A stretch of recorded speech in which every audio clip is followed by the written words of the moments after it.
Sandra, I'm going to jump right into it with something that you've said because we were going to start sharing before the show because we had a few minutes together before the show started, and I said, hold it. Let's share it on the show so that everyone can hear. And I think this is the first time that this has happened, Jeannie, as far as I know. Perhaps I'm wrong, though.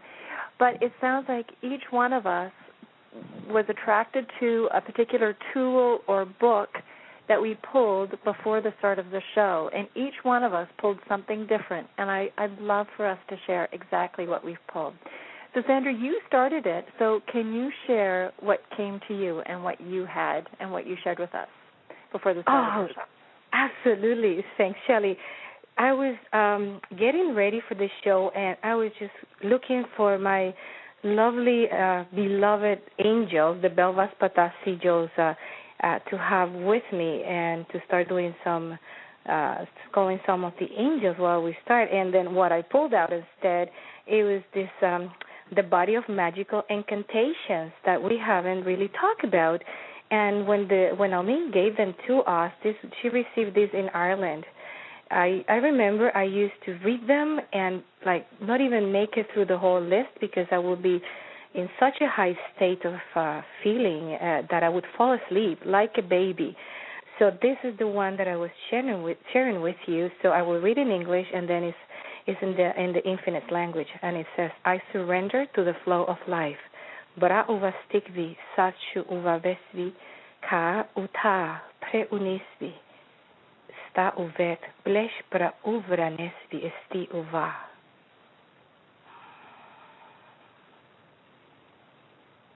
I can feel the energy change as you say that out loud, Sandra.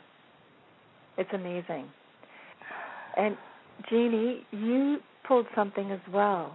Can you share it with us? I can. I do have a quick question for Sandra, though. Sandra, the body of the magical incantations, where is that? Was that, I know you got them in Ireland, but are they posted anywhere that if any of us took a course or something, we could revisit those? Do you know? Well, there's some that are in the book Opening the Doors of Heaven, and also there are some in the Gift of the Unicorns. And they are, for example, there's another one that my eyes just went right through right now. It says, I release all fears. So just by saying that in the infinite language, it has such a power to transform absolutely everything that is called illusion and just release that into luminous light. So I really invite you to take a peek at these ones. They are like very down to earth, and if my understanding, I do not know, Shelley, if you were in this pod, but my understanding is that every master that was in that class, that participated in that class, I'm not sure if it was in 2008 or 2009, but they all wrote something that they were struggling with, and this is how these incantations took life of their own. Almine wrote them in the infinite language. I don't think I was at that pod. I think Helena was, but I missed that pod. Yeah. And there's even, I think, beautifully, like they are amazing, amazing incantations just to be read and shift your frequency. I know. I could feel it as you said it. It was amazing. And I haven't done them for so long. So thanks for bringing it up. I'm going to take a look at them. Yeah, she was saying that, Shelley. I was like you. I was feeling it like you were, and I just had to pause because I just didn't want that feeling to go away. You know, because once you start talking again, I lose what I just felt.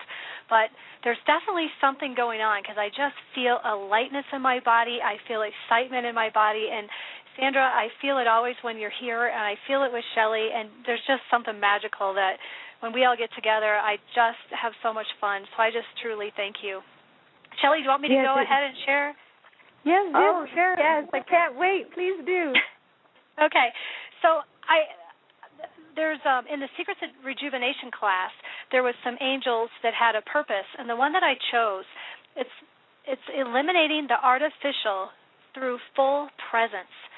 And I think why that came to me is I'm starting to feel like I'm fully in my body and being very, very present in ways that I haven't quite felt before.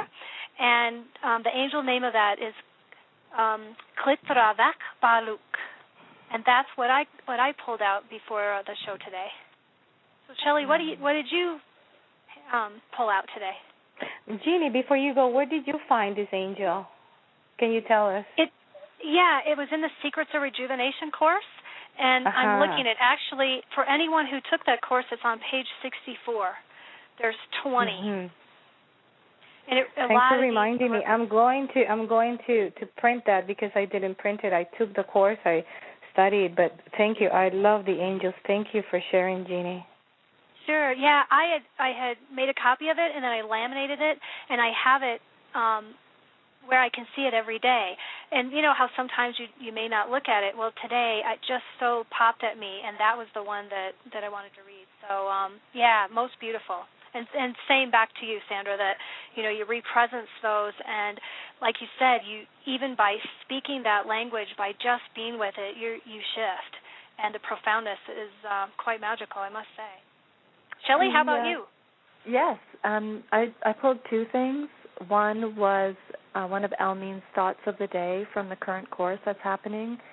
It's an online course called Awakening from the Dream, and the one that I pulled, it says, "It is in the darkest night that the candle shines the brightest.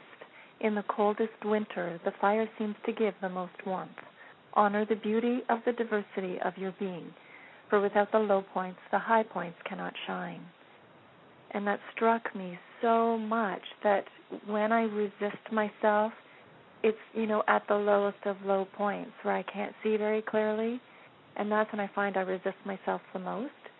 But this week, tying into yours, Jeannie, I felt that I have been present for myself. In fact, I went to the Nuka chiropractor this week, and when I was there, I always get these huge insights about what's happening. And the insight that I got this week was that I would always be present for myself. It was just like a split second, and everything shifted.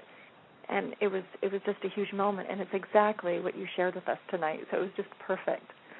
I also pulled one more thing. I pulled from the ancient ruins, the sacred libraries, from the ruins of the White Tiger. I pulled Embracing Information Exchange. Can you believe it? Well, I mean, it's funny how we keep asking, can you believe this? It's just the game we're playing. It's absolutely everything possible. How can we not believe it? We're creating it. It's so amazing, though. You know what, Sandra? I really get the feeling, I've spent a lot of time with you and talking with you. You have so integrated everything you've learned and the tools that we have as well into your everyday life. So much. It's amazing. Just some of the stuff that you brought forward in the beginning of the show. I find I can live my life and, forget about the tools for a little bit. But it's like it's present for you all the time. How do you do that? How do you live your life like that? How has it become effortless for you where it's just you're magic all the time? Well, I think I don't think actually that's the part. I was just saying I think, but I actually don't do that. And as much as I can resist the temptation of resisting life, I feel that a big part of my magical experience, even when I'm going through the challenges that I self-impose, has to do with the angelical assistance.